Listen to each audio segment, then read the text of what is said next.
And then after 12 years, they decided to rebel against Chedorlaomer and stop sending payments. That's a declaration of war in the ancient world. And so because of that now, Chedorlaomer and his allies, they come marching down to that area to put an end to this revolt. Verses 5 to 7 tell us all the kingdoms that Chedorlaomer and his army conquered before he made battle with the 5 kingdoms that included Sodom and Gomorrah. If you look at verse 5, in the 14th year, Chedorlaomer and the kings that were with him came and attacked the Rephaim. Again, this is as he's going down that eastern side of the Jordan River Valley, starting up in the north. These are the kingdoms he comes to, one right after another, and conquers them. the Rephaim, the Zuzim, and the Emim. That's all on that eastern side of the Jordan Valley. Then verse 6, he conquers the Horites in the mountain of Seir, and then he goes as far as El Paran, way down at the bottom of the screen, way in the south, which is down near the wilderness, down near the desert. Then they turned back up and came to En Mishpat, which is Kadesh. And so he conquers all of these kingdoms, and he attacked the country of the Amalekites and also the Amorites. And so Chedorlaomer wipes out all of these kingdoms in this military campaign through the area. And again, we read these names, they seem insignificant to us, but they're actually very important to understanding the story of Abraham and to understanding what is happening here in this chapter. In particular, verse 5, look at verse 5. You have the Rephaim, the Zuzim, and the Emim. Those were all, listen, those were all giants. Literally giants. I'm not saying like they were a big deal. They were giant. They were a giant race of people that the Bible talks about. These giants that dwelt there. They were tribes of giants. In fact, the word Rephaim means giants. Your translation might even say giants. The Rephaim were giants. In Deuteronomy chapter 3, verse 11, taking notes, you could jot that verse down. We have a description of Og, the king of Bashan. What a great name. Og.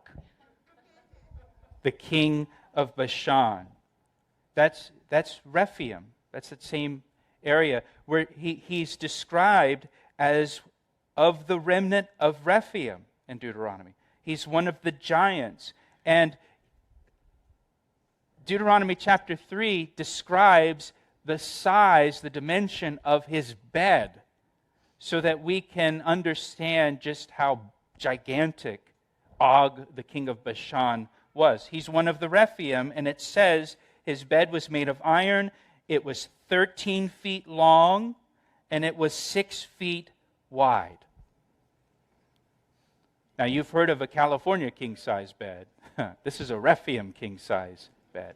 13 by 6. By the way, the name Og, it means gigantic. How do you think his parents came up with his name? What should we call him? How about gigantic? Look how big he is. He's a remnant of the giants, we're told. He's a remnant of the Rephaim. The Zuzim that are mentioned here, they were also giants. Elsewhere in the Bible, they are called the Zamzumim, because that's what people said when they saw them. Zamzumim. Look how big they are. They're huge. Zuzim, that's mentioned here, that name means roving creatures.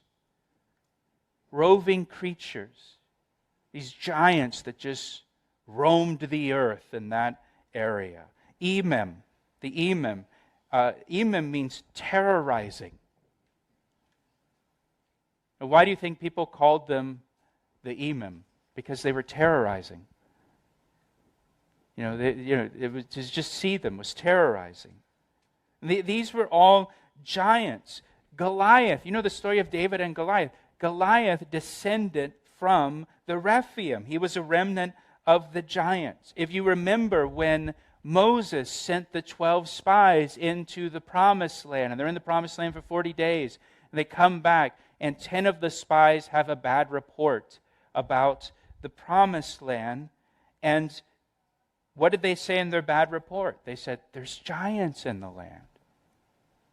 And we're like grasshoppers in their sight. And the children of Israel didn't go into the promised land, in part because there were giants in the land. The Rephaim were in the land. Now here, the reason we're told that is because the armies of Chedorlaomer, they came up against the armies of these giants, and they just rolled right over them. Like they were just a speed bump in the road, didn't slow their army down at all. They were no match for Chedorlaomer and his army. Now, I want you to remember now the context of the book of Genesis. Moses penned the book of Genesis while they were in the wilderness. Moses penned the book of Genesis while the children of Israel were in the wilderness, right after the 12 spies came back and said, there's giants in the land. We're like grasshoppers in their sight. And the people lifted their voices and they wept to the Lord.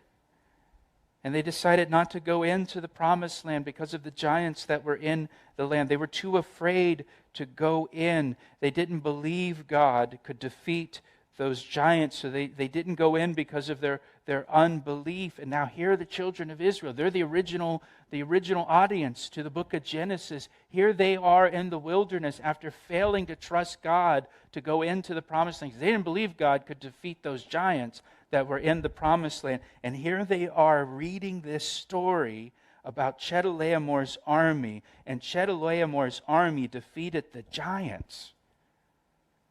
And they're probably thinking as they're reading this, whoa,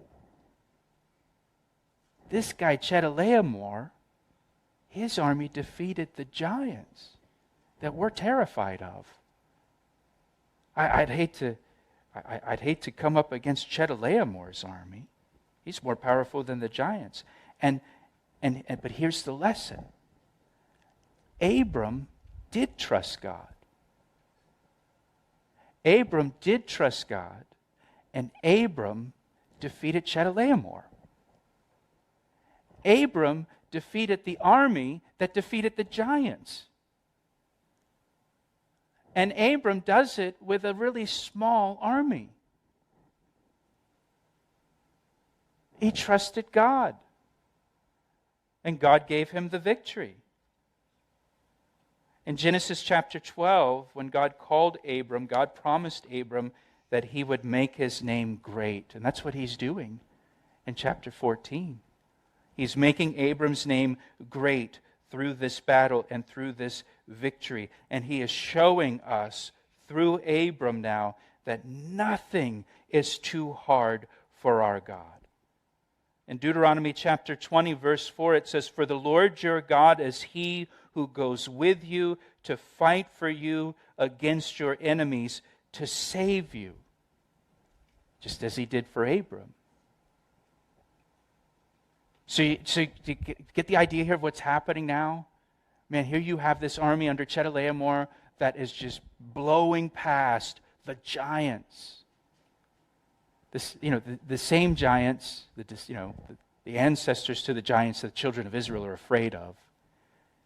And then Abram trusts God and defeats Chedorlaomer. Amazing. So now in verse 6, we have also mentioned the Horites, and we're told that they lived in Mount Seir. These were cave dwellers in the desert mountains, like the Tusken Raiders in Star Wars. Remember the sand people? That's the Horites, right? Chedorlaomer crushed them. He crushed them. Look at verse 7. Chedorlaomer came to Kadesh, it says in verse 7. That's Kadesh Barnea. That's the place that Moses sent the 12 spies from to go in and spy out the land. And the 12 spies came back to Kadesh. And remember, they had fruit. They had the fruit from the land. It is a land flowing with milk and honey, just as God said it was. But there's giants in the land. And we're like grasshoppers in their sight. And there's walled cities.